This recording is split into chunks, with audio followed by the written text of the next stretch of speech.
The Justice Department of the American variety, along with 29 states and the District of Columbia, are planning to sue Live Nation Entertainment for illegally maintaining a monopoly.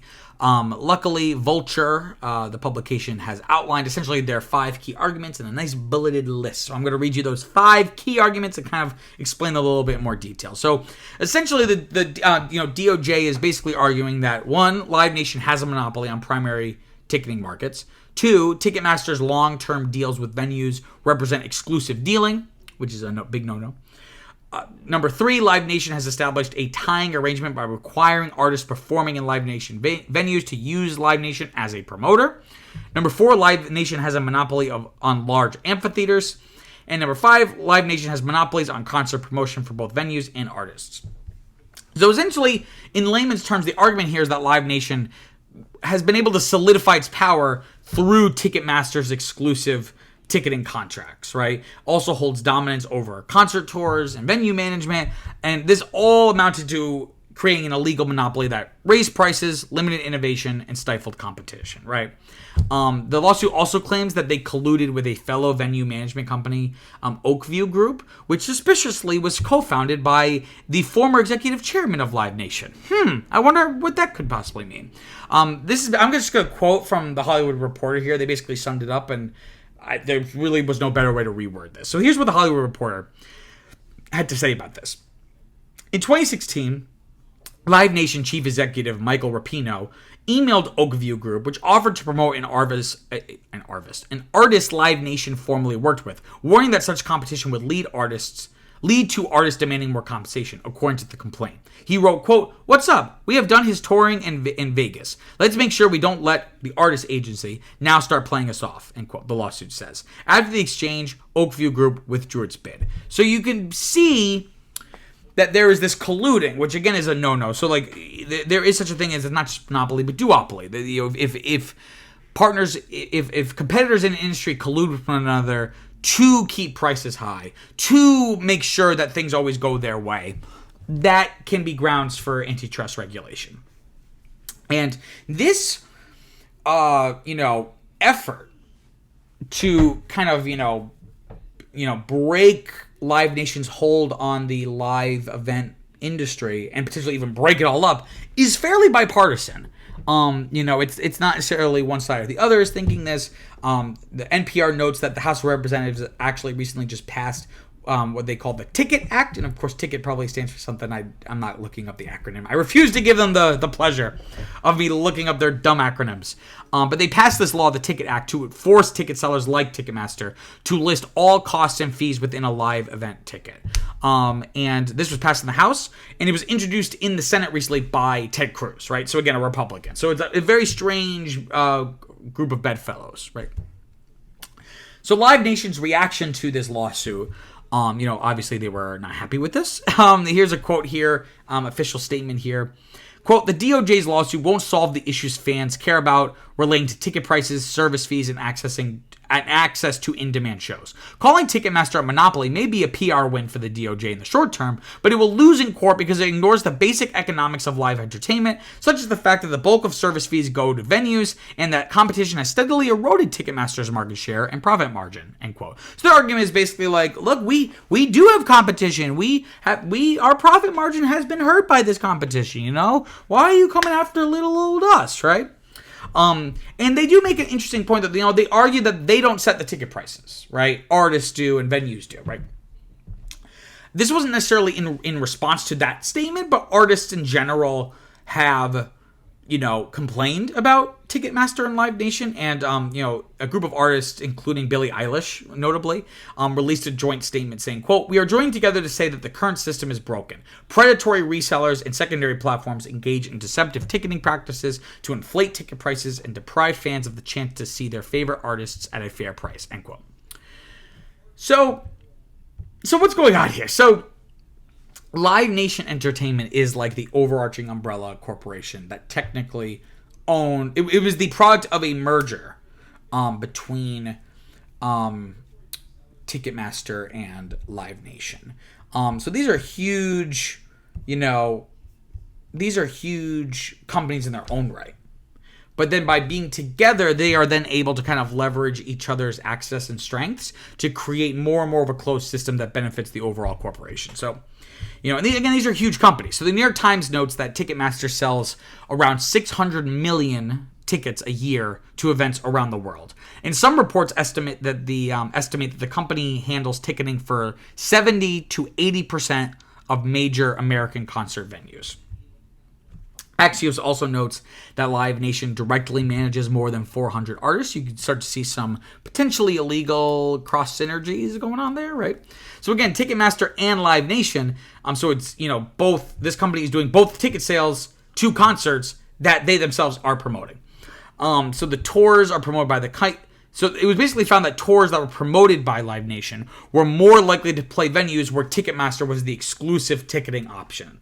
Oftentimes these artists were only playing at places where the only way you could get a ticket was to get through Ticketmaster. You couldn't use SeatGeek or the venue's own proprietary ticketing option. You had to get through Ticketmaster. And oftentimes Live Nation artists played venues which the company owned, because they also own theaters, like I said. So there's a lot of, they have their, I think the lawsuit even used the phrase tentacles. They have their tentacles spread out everywhere. This all came to a head with the Eras Tour, Taylor Swift's Eras Tour. If you remember, the pre-sale went up to buy tickets, but because of like a glitch in the system, because again, they don't really need to innovate or make sure that, they don't have a lot of competition. So the issue with monopolies is not always that prices are too high. Sometimes it just means what you're getting is not very good quality, and there's not a lot of room for innovation. It stifles innovation. So an example here is that the Ticketmaster website and app kind of just completely shit the bed, and it left millions of people unable to buy tickets, right? And if there's anything that can galvanize society, it's Taylor Swift, right? Swifties, and lawmakers a lot of lawmakers have children, and a lot of them are daughters, and they love Taylor Swift. So it's gonna get a lot more attention. And of course, the Eras Tour went on to be like one of, if not the most successful concert tour of all time. So obviously this is of great interest to a lot of people. So this is just a great example of the antitrust regulations and litigation that we have in this country. So a lot of these rules and laws were put in place during the Gilded Age of like the late 19th century, and if you want to count going into the early 20th century, these were put in place to combat the rapid domination of corporations. So never before in human history were corporations able to get so big so quickly, basically killing off any competition. And they were very strong legislation that completely changed the trajectory of big business in the United States, right?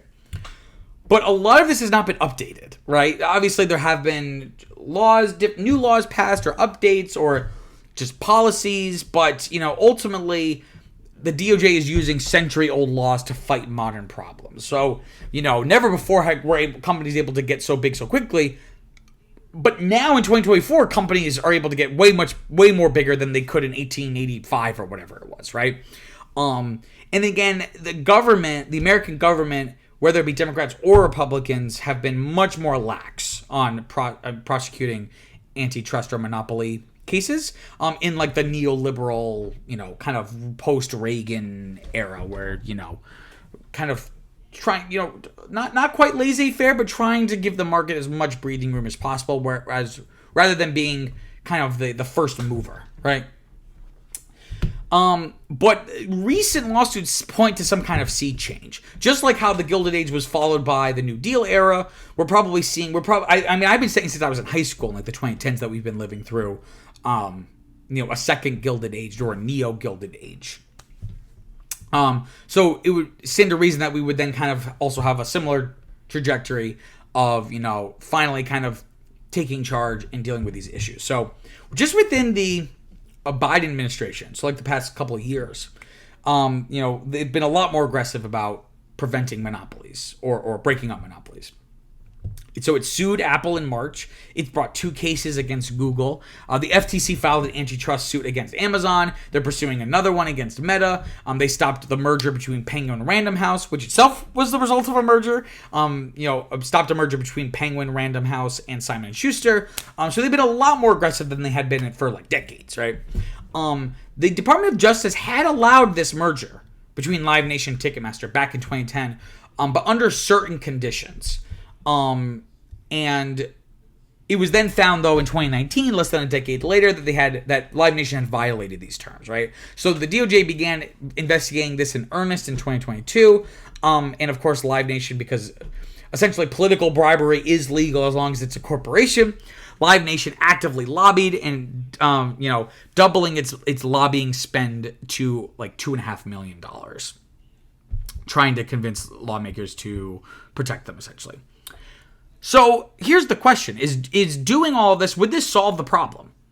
Dean Budnick, who's the author of the book Ticketmasters: The Rise of the Concert Industry and How the Public Got Scalped, doesn't think so. So the DOJ lawsuit doesn't offer a compelling solution. And he says, quote, "Let's just say Ticketmaster and Live Nation were split. The first question would be how well capitalized Ticketmaster would be on its own, because the reason that it's able to do everything that's alleged is because it is so well capitalized. It can offer bonuses, advances against service fees, and all of that. If Ticketmaster became an independent entity but can pay for those contracts, then I don't know much will necessarily change."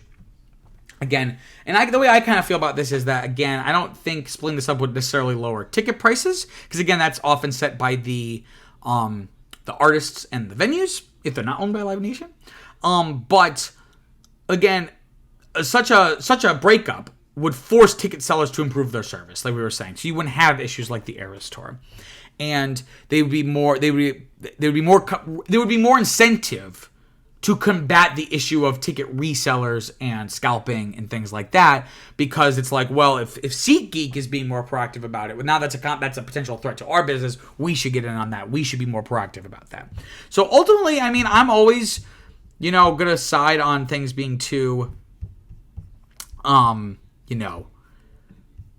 broken up, essentially, if it gets too big. But, again, it's an open question of like what the effect would be if you actually broke it up.